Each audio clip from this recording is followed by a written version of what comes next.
আসসালামু আলাইকুম বন্ধুরা, ফ্রি ফায়ারে চলে আসছে নিউ ইভেন্ট নিয়ন রিং। নিয়ন ভাই একই মিলে গেছে। যাই হোক, আরও কটা ডায়মন্ড যে গচ্ছা দিবে এটা বোঝা যায়। তো এখানে দিচ্ছে একটা গ্লোয়াল, একটা হেড দিতেছে আলাদা। আর ড্রেসটার কথা বললে তো ভাই ওপি ড্রেস, যাই বলো এটা একটা লেজেন্ডারি ভান্ডেল আমার দেখা আর কি। তো এটা যদি তোমার ভালো লাগে নিতে পারো, অকারণে খরচ করার দরকার নেই। যাই হোক, আমরা স্পিন দিয়ে দেবো। দেখো গেরিনার মানে ইনকামের আরেকটা পথ বেরিয়েছে, আরেকটা বোনাস দিত আগে 10, ওইটা দিব না। আমি জানি প্রথম স্পিন আমার দিব না, কিন্তু টোকেনও কত কম দিতেছে ভাই, 7টা টোকেন দিতেছে মাত্র।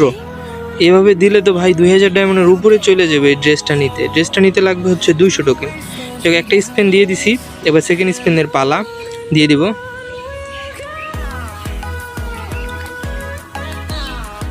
দেয় নেই ভাই, এবারও 7টা টোকেন। মানে গেরিনা এটা থেকে ডায়মন্ড খাইবো ভাই, প্রচুর ডায়মন্ড খাইবো। তবে লাক ভালো থাকলে দ্রুত পেয়েও যেতে পারি। আমি এত সহজে পাই না, কারণ আমার থেকে সব সময় ডায়মন্ড বেশি নেয় গেরিনা, এরকম মনে হইতেছে।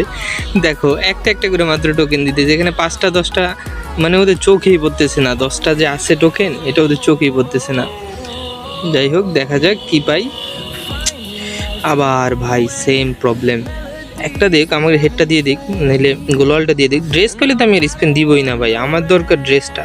এখানে অলরেডি ডায়মন্ড কত খরচ হয়েছে অবশ্যই কমেন্টে জানাই দিও, যে মোট কত ডায়মন্ড খরচ হইতেছে আমার এই ড্রেসটা বের করার জন্য। মাথাটাও ভাই ভালোই আছে, খেলার মতো। তবে এটা বইটা যখন কাস্টম খেলবা না, তোমার হেডটা ভালো দেখবে এনিমি যেটা দুষ্টুমি ভাই, সরি। তো যাই হোক, দেখো টোকেন কি কম দিতেছে ভাই, এত ডায়মন্ড খরচ করতে আবার ভালো লাগে না। তবে অফ আছে ভাই, 10% অফ দিতেই আছে, দেখছো? 5 স্পেন্ড করলে মানে 10 টাকা। ভাই এটা কি এত এত কম ডায়মন্ডে পেয়ে গেলাম? তো যাই হোক, আমি তো আর স্পেন দিব না, আমি ড্রেস পেয়ে গেছি, আমি হ্যাপি, খুব অল্প ডায়মন্ডে দিয়ে দিছে। যাই হোক, থ্যাংক ইউ গেরিনা। তো আজকের ভিডিওটা এই পর্যন্তই। ভালো লাগলে লাইক করো, কমেন্ট করো। Ta-ta, bye bye, thank you.